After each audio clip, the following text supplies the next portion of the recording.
Dewasa ini, orang Bugis umumnya selalu mengidentifikasikan diri mereka berdasarkan kerajaan-kerajaan Bugis besar yang pernah ada, yakni Bone, Wajo, Sopeng dan Sidenreng, serta beberapa persekutuan kerajaan kecil, seperti yang terdapat di sekitar Parepare, Supa, dan Pinrang, serta di pantai barat sampai Baru dan wilayah Sinjai serta Bulukumba di sebelah selatan. Pengelompokan ini dimaksudkan untuk membedakannya dengan etnis Sulawesi Selatan lainnya, misalnya Makassar, Mandar, dan Toraja. Meskipun demikian, dalam ungkapan sehari-hari bahwa istilah Bugis sering digandengkan dengan etnis Makassar, sehingga menjadi Bugis Makassar. Pengelompokan seperti ini juga disebabkan karena kedua suku tersebut merupakan satu kesatuan etnik kebudayaan yang dikenal dengan nama Bugis Makassar. Penggunaan istilah orang Bugis tidak ditemukan keterangan yang memadai, sebab hingga dewasa ini, bagi orang yang disebut orang Bugis, apabila mereka menyebut dirinya, tidak menyebut dengan istilah Bugis atau orang Bugis, tetapi mereka menggunakan istilah Ugi atau Tuugi. Demikian juga karya-karya orang Bugis masa lalu, seperti dalam Lontara. Namun demikian, ada kemungkinan bahwa istilah Bugis merupakan evolusi dari istilah Ugi. Istilah Ugi berasal dari akhir kata nama seorang pemimpin wilayah Cina, yang disebutkan dalam Ila Galigo, yakni La Satumpugi. Menurut Lontara, atau Riolongeng Pamana disebutkan, bahwa pada awalnya suku yang kemudian disebut Bugis atau Tuugi, masih merupakan bagian dari suku Tuluwu. Di bawah pimpinan La Satumpugi, kelompok suku ini pindah ke daerah Cenrana, yaitu salah satu kecamatan di Kabupaten Bone sekarang, lalu sebagian pindah ke daerah Pamana, yaitu salah satu kecamatan di Kabupaten Wajo sekarang ini.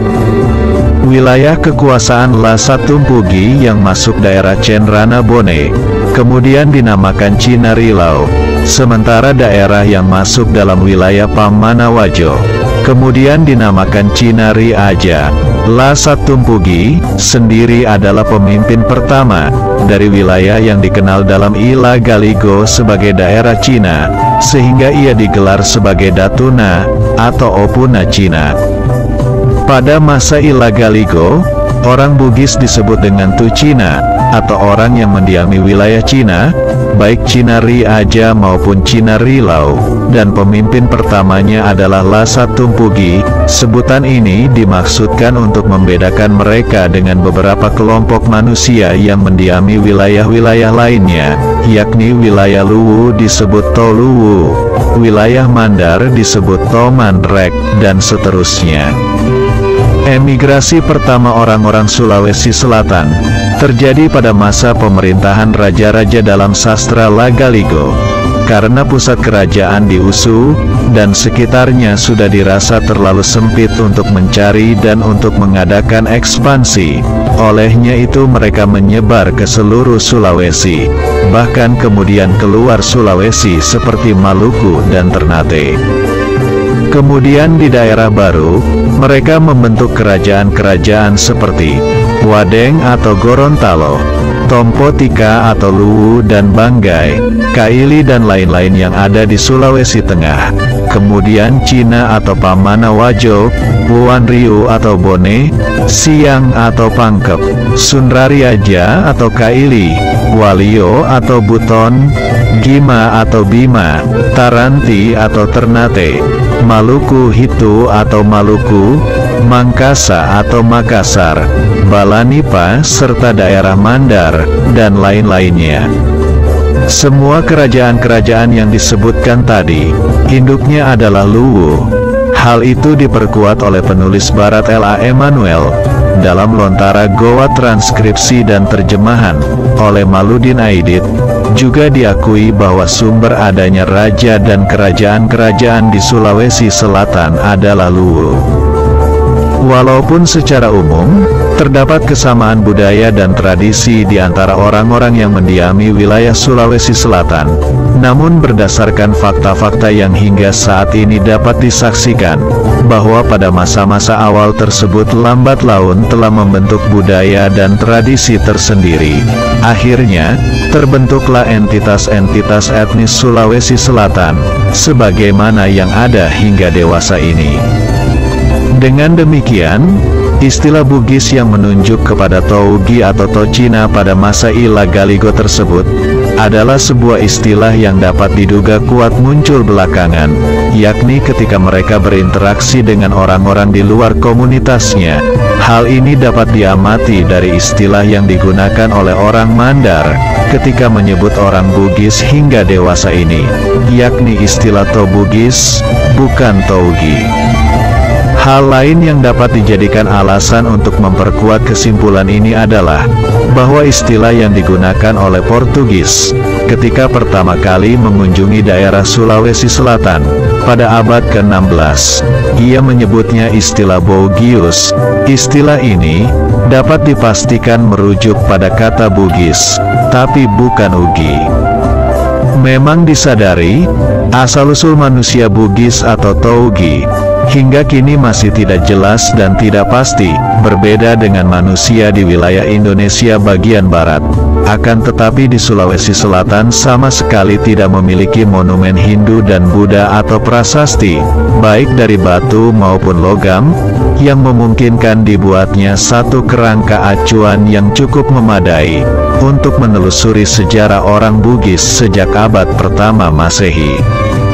Keberadaan orang Bugis hanya mengandalkan keterangan lisan dan sumber tertulis lokal, yang hanya berisi informasi, itu pun baru mulai pada abad ke-15 dan sesudahnya. Oleh karena itu, umumnya para ahli menyebutkan, bahwa masa antara abad pertama sampai abad ke-10 Masehi, adalah masa-masa gelap sejarah Sulawesi Selatan. Pernyataan para ahli tersebut mungkin ada benarnya, jika dimaksudkan, bahwa di wilayah Sulawesi Selatan belum ditemukan cukup bukti adanya sebuah komunitas masyarakat yang terhimpun dalam satu kerajaan, lengkap dengan semua institusinya, seperti halnya di wilayah-wilayah lainnya, seperti Jawa, Sumatera, dan Kalimantan. Selain itu, tidak ada bukti-bukti tertulis yang dapat diandalkan untuk menggambarkan masyarakat Sulawesi Selatan sebelum abad ke-10 Masehi.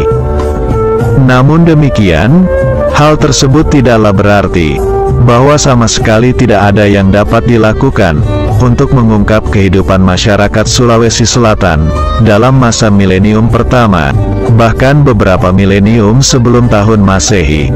Dalam hal ini, bukti-bukti arkeologi yang telah ditemukan oleh beberapa peneliti menjadi satu-satunya dasar pijakan. Dewasa ini para ahli menyebutkan, terdapat bukti-bukti kuat, bahwa Pulau Sulawesi, khususnya Sulawesi bagian selatan, adalah termasuk daerah penyebaran manusia prasejarah. Para ahli purbakala menduga, Pulau Sulawesi telah dihuni manusia yang diperkirakan terjadi sejak 1000 sampai 2000 tahun sebelum Masehi. Bahkan menurut Hendrik Robert van Hickeren, seorang ahli analisis ekspedisi prasejarah menyebutkan, bahwa kemungkinan besar wilayah Sulawesi Selatan telah dihuni manusia sejak pertengahan atau penghujung periode Pleistosen akhir, yakni sekitar 50.000 hingga 30.000 tahun sebelum Masehi. Hal tersebut didasarkan pada hasil penelitiannya pada tahun 70-an, yang dilakukan pada situs permukaan lembah Sungai Walanae di Cabenge Sopeng. Di sana, ditemukan berbagai bukti industri alat serpih, bersama fosil hewan yang sudah lama punah, seperti stegodon atau sejenis gajah kecil. Pleistosen artinya, adalah suatu kala dalam skala waktu geologi, yang berlangsung antara 11.500 hingga 2.588.000 tahun yang lalu. Meskipun Van Hickeren kemudian beranggapan bahwa fosil tersebut tidak berhubungan dengan artefak baru yang ditemukan, dan bukan berasal dari zaman yang jauh lebih belakangan. Akan tetapi ilmuwan lain lebih cenderung berpendapat bahwa aktivitas manusia mungkin telah ada di Sulawesi Selatan sejak kira-kira 40.000 tahun lalu. Dengan kata lain, penghuni awal Sulawesi Selatan dianggap sezaman dengan manusia Wajak di Jawa Timur, manusia Gua Niah di Sarawak, Kalimantan, dan temuan-temuan Gua Tabon di Palawan, Filipina Selatan. Selanjutnya, dalam berbagai penemuan, terutama yang diperoleh dari penggalian gua-gua atau ceruk-ceruk peneduh di sekitar Maros, diketahui bahwa industri serpi awal Cabenge ternyata berlanjut di Leang Burung. Di lokasi tersebut ditemukan berbagai jenis lancipan levalois yang melalui uji karbon pada kulit kerang yang berasosiasi dengan temuan tersebut, yang diperkirakan berasal dari periode antara 30.000 dan 19.000 tahun lalu. Jika Pulau Sulawesi bagian selatan telah dihuni manusia sejak 40.000 sampai dengan 30.000 tahun lalu, maka siapakah mereka itu dan dari mana asal-usulnya? Kemudian para ahli menyebut mereka sebagai campuran berbagai ras yang datang dari berbagai penjuru, yaitu ras Austro-Melanesoid yang datang melalui arah selatan, yakni migrasi dari Pulau Jawa, dengan ciri khas kapak genggam yang terbuat dari batu berbentuk lonjong dan senang memakan binatang keras. Kemudian, ras yang datang melalui arah timur, atau difusi dari Irian Jaya, dengan ciri khas abris Suroce, yang senang melukis di dinding gua dengan warna merah.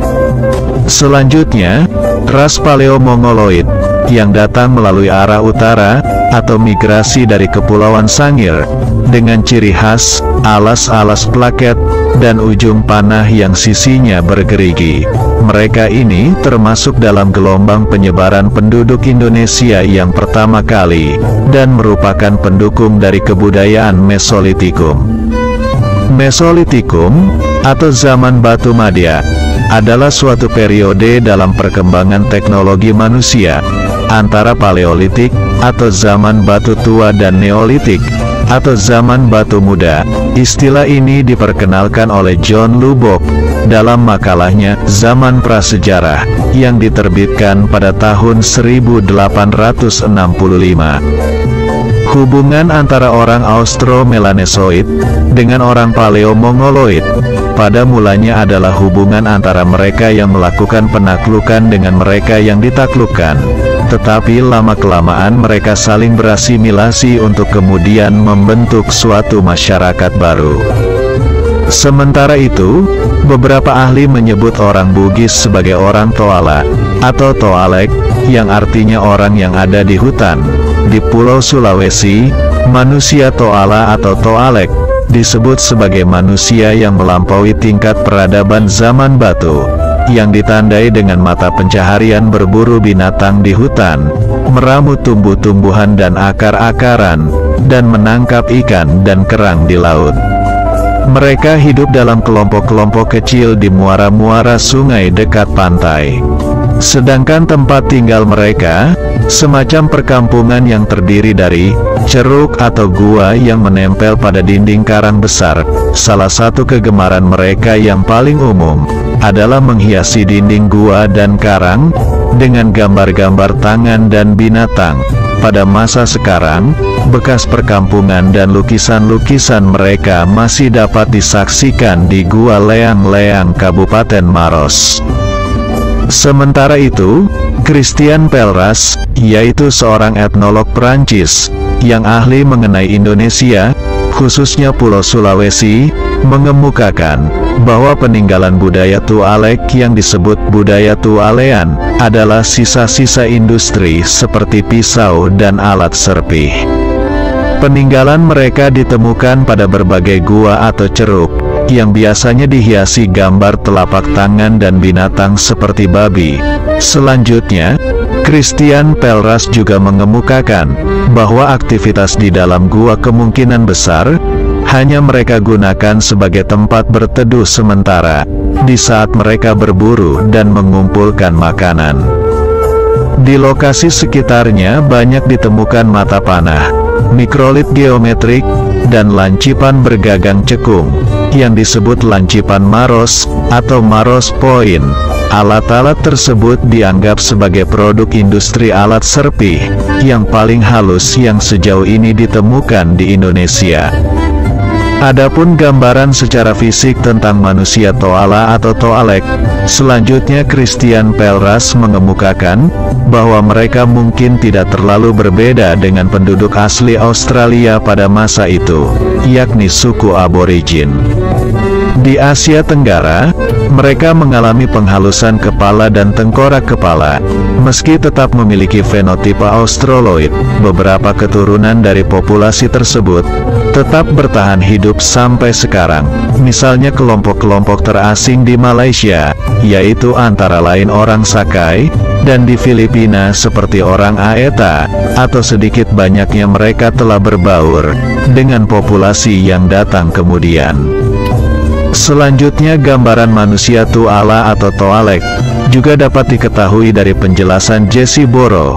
Ketika menulis tentang sejarah Australia, Jesse Boro menjelaskan bahwa penduduk Australia, yaitu suku aborigin, diperkirakan sebangsa dengan Tuala atau Toalek di Sulawesi. Penduduk asli Australia dapat dikenali dari ciri-cirinya, yaitu kulit berwarna coklat dan menjadi hitam kalau terbakar matahari, rambut ikal bergelombang, muka dan tubuh ditumbuhi oleh bulu-bulu yang lebat, dahi sempit dan mundur, rongga mata dalam, alis mata menonjol, rahang menonjol, mulut lebar, tulang tengkorak tebal, tinggi badan rata-rata 5 kaki dan 5/6 inci. Berdasarkan ciri-ciri fisik itu, dapat dikatakan bahwa penduduk asli Australia sebangsa dengan suku Tuala atau Toalek di Sulawesi, penduduk asli Sumatera, sebagian penduduk Irian, orang Sakai di Malaysia, orang Vedas di Sri Lanka, dan suku pegunungan asli India Selatan. Mereka diperkirakan berimigrasi dari India dan semenanjung Malaysia, lalu bergerak ke arah selatan melalui Indonesia, dan masuk ke Australia lewat timur, Laut Arafura, kemudian menyeberang ke Selat Torres. Meskipun telah ada berbagai penelitian para ahli tentang keberadaan Bugis, namun semuanya itu masih hipotesis atau dugaan sementara. Namun sementara dapat dikemukakan bahwa orang Bugis berasal dari Luwu. Kemudian mereka menyebar ke berbagai wilayah di Sulawesi Selatan dan di luar Sulawesi. Dalam penyebarannya itu, mereka membangun peradaban yang tinggi, sehingga menjadi sasaran penelitian para ahli. Wallahu a'lam bishawab.